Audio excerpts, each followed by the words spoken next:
Hi, my name is Steve from the Stonecrafting Workshop. Welcome to the workshop. I was asked a question by someone on one of the videos in the comments section.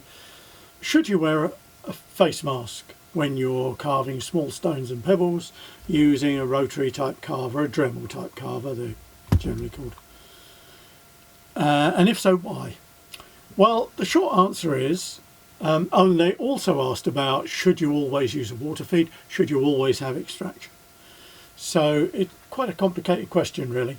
So I'm going to answer it, but it's specifically for people who are carving using a rotary carver, this particular, the answers I'm giving here. So try and keep it in context. The short answer is yes, you should always wear a dust mask. Wherever there is dust in the air, or there's a risk of there being dust in the air from what you're doing. Let me elaborate. First of all, why is dust dangerous?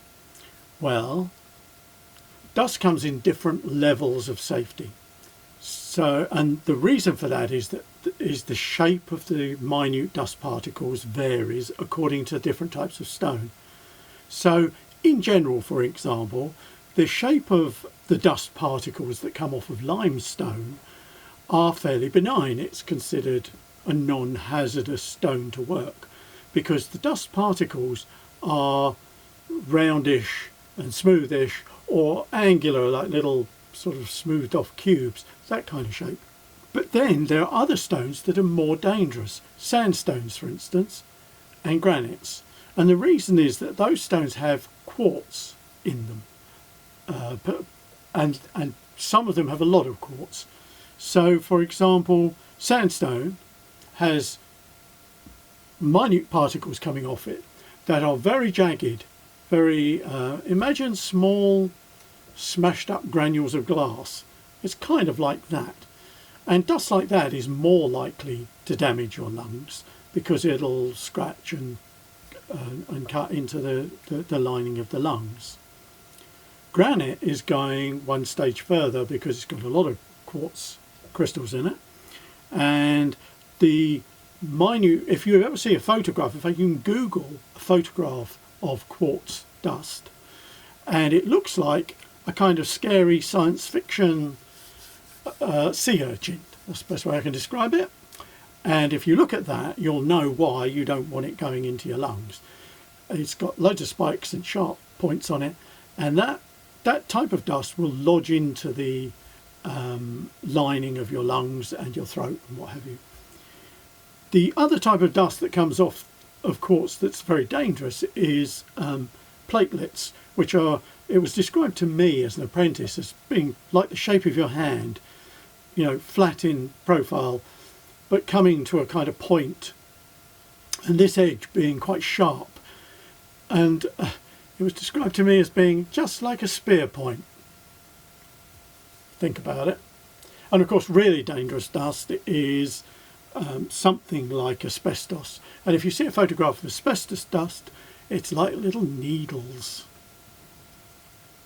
Now that said, that doesn't mean that you can not wear a mask if you think the stone you're carving is not dangerous. Okay? First of all, you won't know whether it's dangerous or not. I don't know, especially these beach pebbles and the things I pick up on the road and pick up in the forest and what have you. I've no idea how high the quartz content is in those, and I suspect most of you won't know either. So the rule of thumb is that if you're going to make dust, or there's dust already in the air, then wear a mask. His second question related to extraction. Should you always have extraction? Well, I think I've got a big extractor because my workshop is professional, or semi-professional anyway. But most of you won't have that facility, and it's quite difficult, sorting out extraction for stone dust and what have you. You need a really powerful amount of suck to make much difference to the dust in the air of a workshop. So what I would suggest is that you either always wear a really good respirator if you're working stuff dry, and work outside if you can. If you can't work outside, work near a door or window and make sure that's open, and so on and so forth. But the next best option, in fact the best option, is to have a water supply, a water feed. I've got one set up here. I've made a video on how you can create this setup. And because what happens when you're working underwater is there is no dust. Almost no dust. You know, the dust ends up as slurry, and you can throw that on the garden as slurry, which is what I do with the water that comes off my carvings. And it's much safer, much safer. But there is still a small risk of dust, because what can happen as you're working, you might be working away and lose concentration and you just get puffs of dust, in which case you need to be wearing a mask. So as a rule of thumb, I say always wear a dust mask. If you're constantly working dry using a Dremel, I think the reason that question arose because you imagined that you're working very small things and only small amounts of dust. But here's the thing: if you're carving away with a Dremel type tool, you're pretty close to your face, and you might turn it this way, and the dust is coming towards you. So don't think for a minute that just the small amount of dust is somehow some sort of safety measure. So, what type of mask should you wear? Well, if you're working dry all the time with no water supply, then I think you should get a decent respirator type mask. Now I know we're actually in the beginning of a coronavirus emergency and you might have trouble finding one, but keep searching until you can buy one, because there's no substitute really. Find one that fits the right way up and find one that has good filters. I use this particular design. I'm trying to remember the name of it. I didn't come on here to sell it.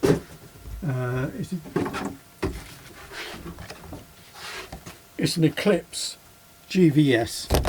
And the reason I chose this mask was because it's got very low profile filters, not these great big clunky things that stick out, and therefore when you're working, my view isn't obstructed.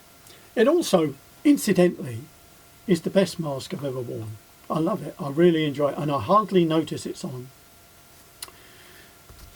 The next type of mask to use is obviously a paper or fabric type mask like this, or there's various shapes with a valve in. It's the second choice on from the rubber mask, because the valve means that it makes it much easier for you to breathe. You'll get much less build-up of condensation within the masks. If you don't have that valve and the mask is a fairly cheap one, it'll start to get soggy after a while, and it's not very pleasant. So that's your second line of port of call. And incidentally, you want a mask that's P3. Masks are graded P1, P2, P3, and P3 is the mask for very fine particle dust, which is what you want. So remember that, P3. And your third type of mask is something like this, which is just another cheap paper mask. It hasn't got a valve in it. All that happens is you fit it on and then you pinch the wire fitting around your nose, because that's the bit will leak. Okay? So you put it on, put the rubber over your head, pinch that and breathe through it. How do you know if the mask is working? Well, do some work, take it off and have a look at yourself in a mirror. If you have dust marks either side of your nose, you know the mask isn't working. Now my rule is I virtually always wear my rubber mask.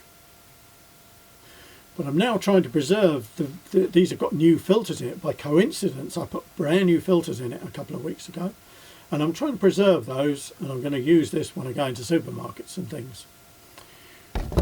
So I'm always going to do my carvings wet, and I think it's perfectly acceptable when you're working underwater to wear a softer, face mask like this one. One of the ones with a valve in the front is preferable, a paper one. as long as you replace them fairly frequently.